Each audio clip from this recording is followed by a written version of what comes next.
नमस्कार दोस्तों, मैं नरेश गुप्ता और आज फिर आपसे रूबरू हो रहा हूं। आप जानते हैं पहले मैंने बहुत सारे वीडियोस बनाए हैं, उसमें lakhs and lakhs of views भी मिले हैं और बहुत सारे सब्सक्राइबर्स भी थे, लेकिन किसी कारण से वो सब कंटिन्यू नहीं हो सका। मैंने अपनी लाइफ में क्या सीखा है, उससे क्या बड़ी सीख मुझे मिली है, आज इस चैनल पर उसी के साथ पहले वीडियो से मैं शुरुआत कर रहा हूँ। मैंने अपनी लाइफ में सीखा है कि मूर्ख मित्र से विद्वान शत्रु अच्छा होता है और इसके बारे में हमारे ग्रंथों में भी दो कहानी आती हैं। तो आज मैं आपको वो दोनों कहानी सुनाऊंगा। पहली कहानी, मूर्ख मित्र से आपको कैसे नुकसान हो सकता है मित्र होते हुए भी, और विद्वान शत्रु से शत्रु होते हुए भी कैसे आपको फायदा हो सकता है। तो पहली कहानी के बारे में चलते हैं। मूर्ख मित्र। एक राजा था और उसका एक मित्र बंदर था। बंदर अपने दोस्त राजा को इतना प्यार करता था कि उसको वो किसी भी कष्ट में देख नहीं सकता था। राजा भी उससे बहुत प्यार करता था। एक दिन की बात है, राजा सो रहे थे और एक मक्खी आकर बार बार राजा के ऊपर बैठ रही थी। बंदर पंखे से हवा कर रहा था और उस मक्खी को उड़ा रहा था, लेकिन मक्खी का क्या था, वो उड़ रही थी और बार बार आके राजा की नाक पर बैठ रही थी। बंदर फिर तेज़ी से हवा करता, मक्खी उड़ जाती, लेकिन मक्खी है कि वो बार बार आती है, बैठ जाती है, बार बार उड़ाता है। इस बार तो मक्खी आकर राजा की गर्दन पर ही बैठ गई और उसके तेज़ तेज़ पंखा हिलाने से भी मक्खी नहीं उड़ी।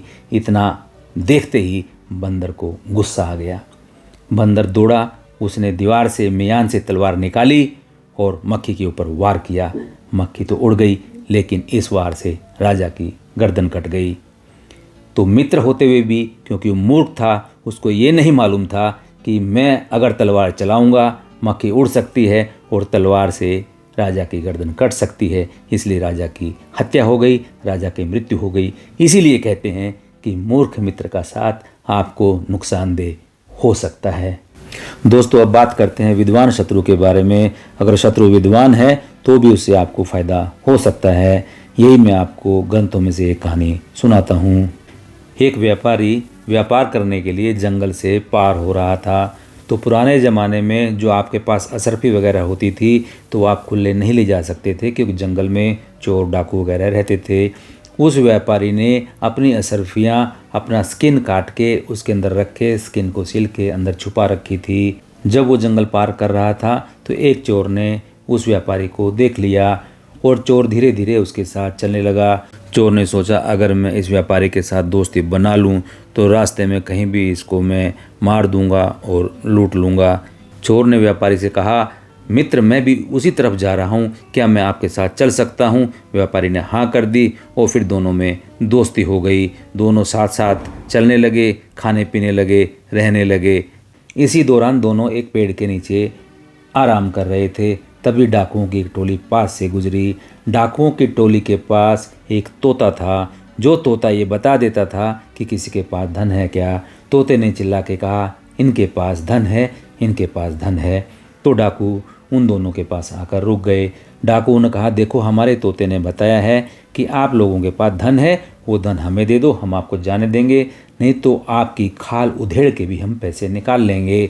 चोर क्योंकि इसी धंधे में था, उसको मालूम था अगर डाकुओं के तोते ने उनको कहा है कि उनके पास धन है तो उनके शरीर को फाड़ कर वो ज़रूर देखेंगे और धन को लूटेंगे।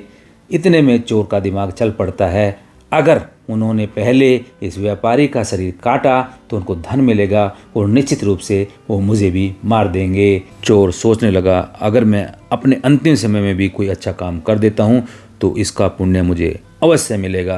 तो उसने सोचा, अगर मैं कहता हूँ मेरे पास धन नहीं है, मुझे पहले काट लो, तो वो मुझे पहले काटेंगे और मेरे पास धन नहीं मिला तो शायद वो इस व्यापारी को छोड़ देंगे।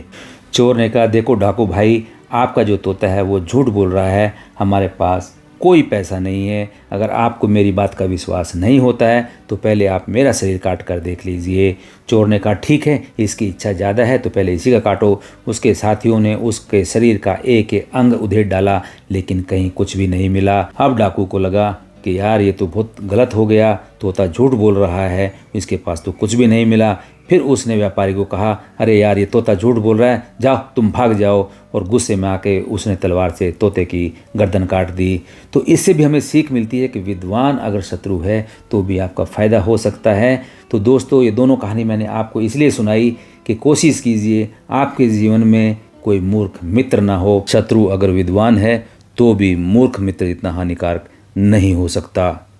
दोस्तों, मुझे भरोसा है आप इस कहानी को ज़रूर लाइक करेंगे और मेरा चैनल फिर से सब्सक्राइब करेंगे, जो मुझे हौसला देगा मैं एक बार फिर से आप लोगों के रूबरू अच्छे से हो सकूं।